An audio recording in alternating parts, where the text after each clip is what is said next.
یہ ہمارے ساتھ ہوا کیا؟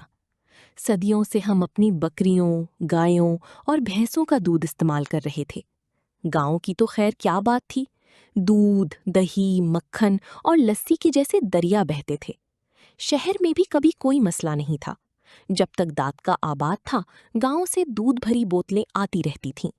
گھر گھر گوالے آتے تھے۔ ہاں، پانی ملے دودھ کی شکایت تھی، مگر خالص دودھ پھر بھی عام تھا۔ اس سے دہی بھی گھر ہی میں بنتا تھا۔ سرے شام حلوائی دودھ کے کڑاؤ چولہوں پر رکھ کے بیٹھ جاتے تھے۔ لوگ آتے تھے، خوبصورت سبز پیالوں میں بالائی سے بھرا خالص دودھ پیتے تھے۔ صحت بھی بنتی تھی، لطف بھی آتا تھا۔ پھر اچانک میڈیا سے بتایا جانے لگا کہ گوالے انسانیت کے سب سے بڑے دشمن ہیں۔ ان کے دودھ میں جراثیم ہیں، ان کے برتن گندے ہوتے ہیں، اس دودھ سے بچے بیمار ہوتے ہیں۔ یہاں تک کہا گیا کہ اس دودھ سے ٹی بی ہوتی ہے، اور یہ کہ گوالے ہر روز بھینسوں کو ٹیکا لگاتے ہیں جو بہت خطرناک ہوتا ہے۔ یوں خلق خدا کی برین واشنگ کی گئی۔ گوالوں اور گوالوں کے دودھ کے متعلق ذہنوں میں زہر بھرا گیا۔ جب زمین ہموار ہو چکی تو پھر ڈبوں میں بند نام نہاد دودھ سے بازار بھر دیے گئی۔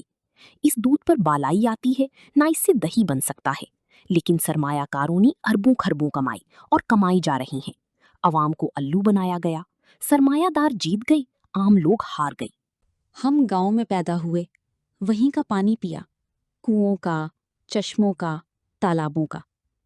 ماشکی، بہشتی، گھل آتا تھا اور مشک سے سارے گھڑے بھر جاتا تھا۔ مسجد میں بھی وہی پانی ڈالتا تھا۔ جب ہم بڑی شاہراہ سے گاؤں کو جاتے تھے تو راستے میں ایک نشیب پڑتا تھا۔ وہاں ایک کنواں تھا جس کی تہ میں چشمہ تھا۔ کنویں میں مینڈک بہت تھے۔ تمام راہگیر وہاں رک کر پانی پیتے تھے۔ مینڈکوں نے کبھی اعتراض نہ کیا، نہ مسافروں نے۔ پھر ہم شہر میں آ گئے۔ صحن میں ہاتھ سے گیڑنے والا نلکا تھا، اسی کا پانی پیتے تھے۔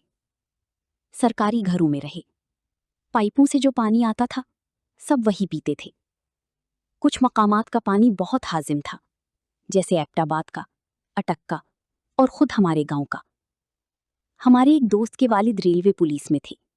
ان کے گھر کے لیے ہر روز ایک گھڑا پانی کا ٹرین کے ذریعے اٹک سے راولپنڈی آتا تھا۔ ہم کئی بار گاؤں سے چلتے وقت پانی سے بھرا گھڑا گاڑی میں رکھ لیتے۔ پشاور میں رہنے والے باڑھا گاؤں سے پانی منگواتے، وہ بھی کمال کا پانی تھا، صاف ستھرا اور ہاضم۔ سب کچھ ٹھیک چل رہا تھا۔ پھر اچانک مشہور ہو گیا کہ یہ پانی جو ہم پیتے ہیں اور کروڑوں لوگ پیتے ہیں، یہ صاف نہیں، اس میں جراثیم ہیں اور کیڑے، یہ صحت کے لیے مضر ہے، اس سے پیٹ میں جانور پیدا ہوتے ہیں۔ جو پانی پی کر لوگ 100 سال سے زیادہ جیتے تھے، وہ نقصان دہ قرار پایا۔ ذہنوں میں زہر بھرا گیا۔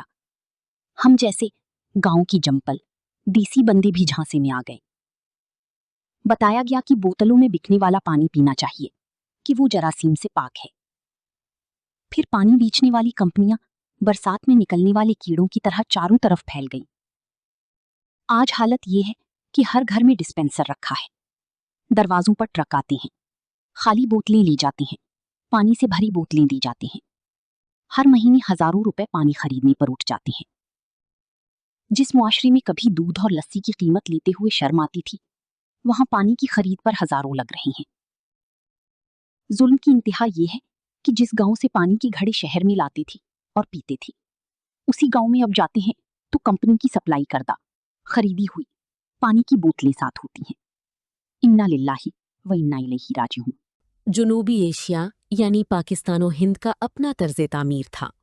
یہ خطہ چونکہ مجموعی طور پر گرم موسم رکھتا ہے، اس لیے طرز تعمیر بھی ایسا تھا کہ مکان ہوادار تھے۔